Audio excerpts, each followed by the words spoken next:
Римнің ұлы ойшылы Цицеронның айтуынша әлемді адамдардың екі түрі басқармақ. Алғашқысы соғыс өнерін меңгергендер болса, екіншісі сөз өнерін меңгергендер. Сол сөз өнерін меңгерген ұлы ораторлардың ізбасарлары ретінде бүгінде ұшқыр ой мен шешендік өнерді бойына қатар сіңірген пікірсайысшылар қауымын айтсақ артық болмас. Дәл қазір өзіміз тұрған Ыбырай Алтынсарин атындағы дарынды балаларға арналған мектеп-интернатында бүгінгі Қостанай пікірсайысының дүлдүлдері мектеп оқушыларына арнап тренингтер өткізбек. Ендеше бірге тамашалайық. Республика деңгейінде Қостанай облысының шашбауын көтеріп жүрген азулы пікірсайысшылар бас қосқан алқалы жиын алдымен жас буын мен аға буын арасындағы танысудан басталды. Одан соң жұрт алдына халықаралық деңгейдегі тренер сертификатына ие облыстағы үздік пікірсайысшылардың бірі Бағлан Ақанбаев мырза шығып, ел төңірегінде енді ғана таралып жатқан британдық парламенттік формат бойынша арнайы сабақ өткізді. Жаңа форматтың ерекшеліктері тұрғысында жастарды толғандырған сұрақтар да аз болмады. Сөз шеберлері тарапынан болған осындай белсенділік әрине көңіл қуантады.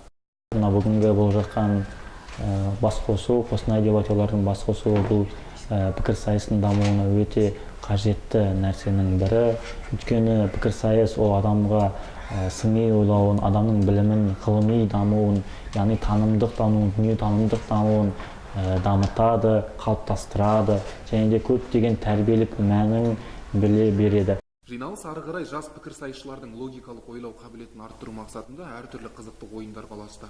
Ойындар арасында жас пікірсайысшылар республикаға белгілі Жахангир Ғаппаров, Азиз Шемиддинов, Дастан Қалиев сынды дүлдүл пікірсайысшылармен тәжірибе алмасу мүмкіндігіне ие болды.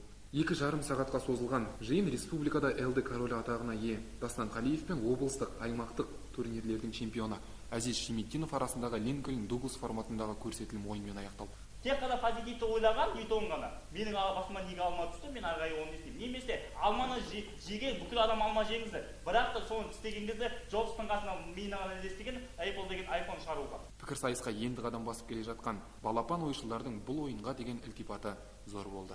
Бүгін Қостанай қаласында пікірсайысшылар арасында жиын өтті. Осы жиында ең қатты ұнағаны Азиз ағай мен Дастан ағайдың арасындағы ЛД форматындағы ойын. Біз сияқты жас дебатерлер үшін бұл үлкен сабақ болды. Және де осындай жиындар одан да көбірек болады деген үміттемін.